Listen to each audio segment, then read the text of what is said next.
कश्मीर के पहलगाम में जब पाकिस्तान ने हिंदुओं को चुन चुन कर उनकी पहचान की वजह से मारा था, उसी दिन यह तय हुआ था कि कुछ बहुत बड़ा होगा। और अब भारत ने पाकिस्तान को ऑपरेशन सिंदूर के जरिए ऐसा जख्म दिया है जो पाकिस्तान की आने वाली नस्लों को भी डराएगा।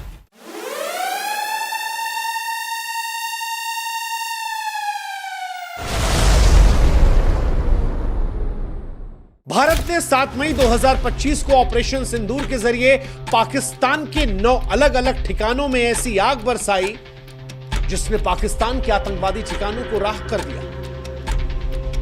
भारत का यह बदला सिर्फ मिसाइलों का बदला नहीं था। ऑपरेशन सिंदूर के जरिए यह बदला हर उस विधवा के आंसू का था जिसके माथे के सिंदूर को इन आतंकवादियों ने मिटाया था। यह बदला उन आतंकवादियों के आकाओं को था जिनके सामने जब एक हिंदू महिला ने कहा कि मुझे मार दो, तो उसने कहा नहीं, तुझे नहीं मारेंगे, तुझे और तेरे बच्चों को छोड़ेंगे ताकि तू जाकर हिंदुस्तान को बताए, मोदी को बताए कि हमने तेरे पति को मार दिया। और अब जवाब दे दिया भारत ने, प्रधानमंत्री मोदी ने जवाब दे दिया। 9 मिसाइलों की गर्जना से रावलपिंडी से लेकर बहावलपुर, मुजफ्फराबाद से लेकर मीरपुर, हर ठिकाने को राख कर दिया। पाकिस्तान की धरती लाशों से पट गई है। आतंकवादी अड्डे जो हैं वो मटिया मेट हो गए हैं। ऑपरेशन सिंदूर 2016 की सर्जिकल स्ट्राइक और 2019 के बालाकोट स्ट्राइक से कहीं बड़ा है, क्योंकि पाकिस्तान सर्जिकल स्ट्राइक को हमेशा से नकारता आया और एयर स्ट्राइक पर पाकिस्तान कौवों का जिक्र करके मजाक उड़ा रहा था। लेकिन आज वही पाकिस्तान दुनिया के सामने अपने आप को विक्टिम दिखाने की कोशिश कर रहा है। वो डर रहा है, कांप रहा है भारत से। एक तरफ लड़ने की कोशिश कर रहा है, दूसरी तरफ दुनिया से भीख मांग रहा है कि भारत से हमें बचा लो। ऑपरेशन सिंदूर, इस नाम में गर्व है, इस कार्रवाई में प्रलय है। यह नाम भी ऐसे ही नहीं लिया गया। ऑपरेशन सिंदूर का नामकरण भारत सरकार और भारतीय सेना की ओर से एक शक्तिशाली संदेश है।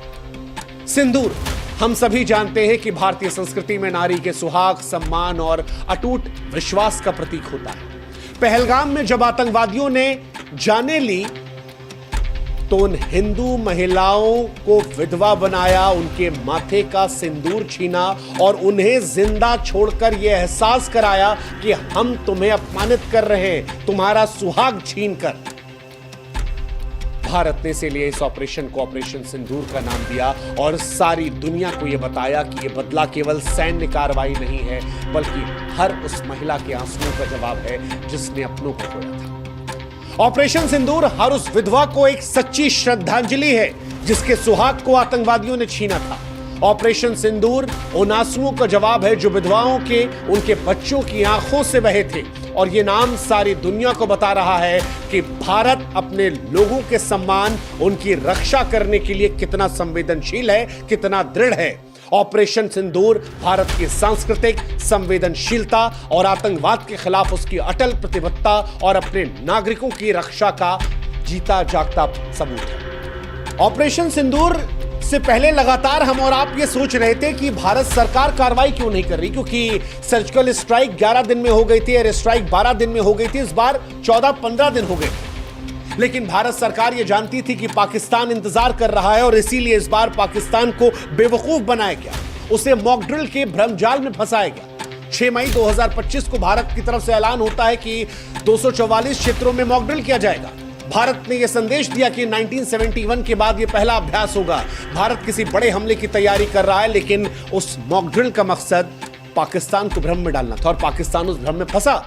पाकिस्तान ने युद्ध की तैयारियों का संकेत मॉक ड्रिल को माना, सेना को हाई अलर्ट पर रखा, उसकी खुफिया एजेंसियां भारत के अगले कदम का अनुमान लगाने में उलझी रहीं। लेकिन यहीं पर भारत ने तैयारी की और फिर पाकिस्तान के 9 ठिकानों पर आतंकवादियों के अड्डों को तबाह कर दिया। ऑपरेशन सिंदूर से पहले वो जो मॉक ड्रिल था वो भारत का मास्टर स्ट्रोक था जिसने पाकिस्तान को पूरी तरह से चकमा दिया।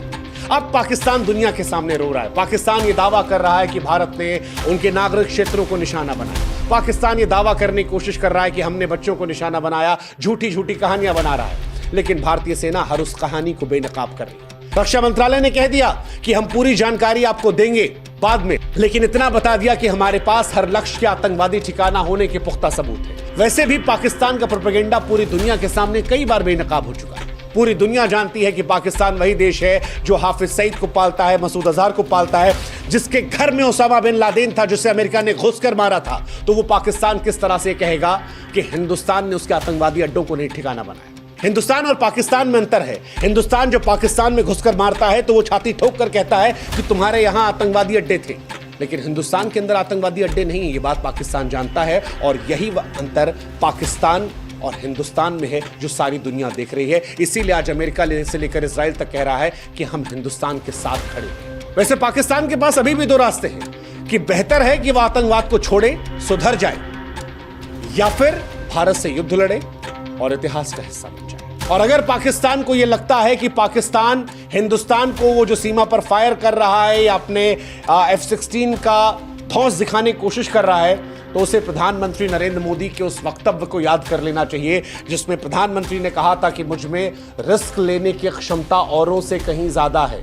अभी वो समय नहीं आया कि मैं रिस्क कितना ले सकता हूं उसका एहसास किसी को कराऊं। और आज उसका एक बहुत बड़ा ट्रेलर या कहे कि एक शॉर्ट फिल्म ऑपरेशन सिंदूर के जरिए हिंदुस्तान ने दिखा दी है पाकिस्तान को। अभी भी वक्त है कि पाकिस्तान आतंक से दूर हट जाए, वरना ऑपरेशन सिंदूर का बड़ा वर्जन जो है वो पाकिस्तान को देखना पड़ेगा। क्या हुआ ऑपरेशन सिंदूर में, कैसे हुआ ऑपरेशन सिंदूर, ये आज हम आपको बताते हैं। 7 मई 2025 की सुबह सुबह जब दुनिया नींद में सोई थी, तब भारतीय सशस्त्र बलों ने ऑपरेशन सिंदूर को अंजाम दिया।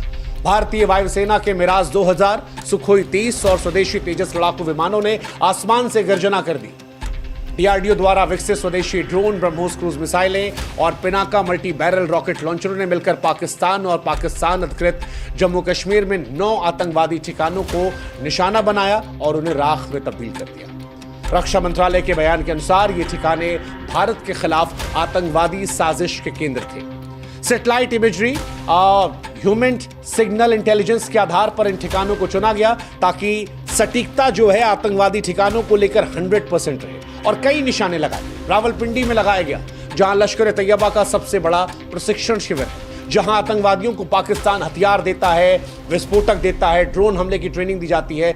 यहीं से रक्षा मंत्रालय का मानना है कि पहलगाम के हमले की साजिश रची गई थी और इस जगह को हिंदुस्तान ने नेस्त नाबूद कर दिया।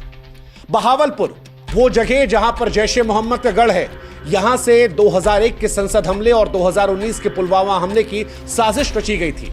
इसके ठिकाने पर भी हिंदुस्तान ने हमला किया है और खबर आ रही है कि इनका टॉप कमांडर मौलाना तालिब मारा गया है। मुजफ्फराबाद, जो पीओके में है, आतंकवादी संगठनों का लॉजिस्टिक और कमांड सेंटर, जहां से हथियारों का भंडार, फंडिंग का प्रबंधन होता है। कहा जा रहा है कि यहां पर 50 टन से ज्यादा गोला बारूद था जो भारत के स्ट्राइक में नष्ट हो गया। मीरपुर, घुसपैठियों का प्रशिक्षण केंद्र, जहां आतंकवादियों को भारत में प्रवेश करने की ट्रेनिंग दी जाती थी। यहां पर कई आतंकवादी थे जो अब निकल लिए हैं। कराची के भी कई बाहरी इलाकों की बात की जा रही है। एक गुप्त ठिकाना जहां से साइबर हमले और ड्रोन ऑपरेशंस की योजना बन रही थी, यह ठिकाना लश्कर के साइबर यूनिट का हब था, इसे भी निशाना बनाया गया। खैबर पख्तूनख्वा के पास सीमा पर लॉन्च पैड, जहां से आतंकी भारत में घुसपैठ की साजिश रच रहे थे, यहां भी 20 आतंकवादी ढेर किए गए। कहा जा रहा है कि बलूचिस्तान के पास भी हथियार तस्करी का प्रमुख केंद्र था, जहां से आतंकवादियों को गोला बारूद की आपूर्ति होती थी। इस ठिकाने पर भी 10 टन आरडीएक्स नष्ट किया गया। और भी कई इलाके हैं पीओके के आसपास, गुप्त इलाके, जहां भारी मात्रा में आतंकवादी और के हथियार थे, उन्हें भी ब्रह्मोस मिसाइलों से नष्ट किया गया। हालांकि इनमें से कई जानकारी है वो सोर्सेस के हवाले से छन छना कर आ रही है, इसलिए जानकारियां थोड़ी बहुत आगे पीछे हो सकती हैं, क्योंकि अभी भी भारतीय सेना की तरफ से आधिकारिक ऐलान का इंतजार है। ये जानकारियां सोर्सेस के हवाले से, अखबारों के जरिए, हिंदुस्तान, पाकिस्तान और दुनिया की जो तमाम मीडिया एजेंसी हैं उनके जरिए निकाली गई है। तो इन जानकारियों पर जो और जानकारियां आएंगी वो हम आपको बताते रहेंगे। लेकिन एक बात जो स्पष्ट तौर पर भारतीय सेना ने कही है अपनी जानकारी में, जब इस हमले को कंफर्मेशन आया उसके बाद कही, वो ये कि ये हमला संतुलित हमला था, जिसमें ताकत का प्रदर्शन तो था लेकिन युद्ध से परहेज था। दरअसल ऑपरेशन सिंदूर भारत की रणनीतिक परिपक्वता का सबूत था। यह बदला सटीक था, संतुलित था, घातक था। भारत ने आतंकवादी ठिकानों को तो निशाना बनाया, लेकिन पाकिस्तान की सेना को निशाना नहीं बनाया गया, पाकिस्तान की आवाम को निशाना नहीं बनाया गया, रिहायशी इलाकों को निशाना नहीं बनाया गया, बच्चों को, औरतों को, पुरुषों को निशाना नहीं बनाया गया। इसकी वजह थी भारत पाकिस्तान से युद्ध नहीं चाहता। भारत चाहता है कि पाकिस्तान को यह एहसास कराया जाए कि जो तुमने पहलगाम में किया, जिनको पाल पोस कर किया, उनको नष्ट करने की क्षमता हमारे अंदर है, इसलिए हमें छेड़ो मत, छेड़ोगे तो छोड़े नहीं जाओगे। इसीलिए भारत ने सैटेलाइट इमेज, सिग्नल इंटेलिजेंस के साथ सटीक हमला किया कि पाकिस्तान को जवाब देने का मौका ना मिले। मॉक ड्रिल के उन्हें जाल में फंसाकर हमला किया और यह हमला पाकिस्तान को एक संदेश है। यह बदला सिर्फ सैन्य नहीं, मनोवैज्ञानिक और आर्थिक प्रहार के तौर पर भी है, जिसमें भारत दुनिया को भी यह बता रहा है कि यह नया भारत है जहां पर हम लोगों को उकसाते नहीं हैं, हम पहला हमला नहीं करते हैं, लेकिन हम बर्दाश्त भी नहीं करते हैं। और इसीलिए आज हम कह रहे हैं कि ऑपरेशन सिंदूर भारत की केवल एक सैन्य जीत नहीं है, यह भारत के अमर गौरव, उसके सांस्कृतिक ताकत, उसके अजय संकल्प की गाथा है। ऑपरेशन सिंदूर आज उन तमाम विधवाओं के लिए एक श्रद्धांजलि है जिनके सुहाग को आतंकवादियों ने छीना। ये उन तमाम महिलाओं के सम्मान की रक्षा थी जिन्हें आतंकवादियों ने धमकाया। ये पाकिस्तान के लिए एक अंतिम चेतावनी थी। जो देश मसूद अजहर, हाफिज सईद और ओसामा बिन लादेन जैसे आतंकवादियों को पनाह देता है, यह संदेश था कि भारत को छेड़ो मत, और अगर छेड़ोगे तो भारत तुम्हें नहीं छोड़ेगा।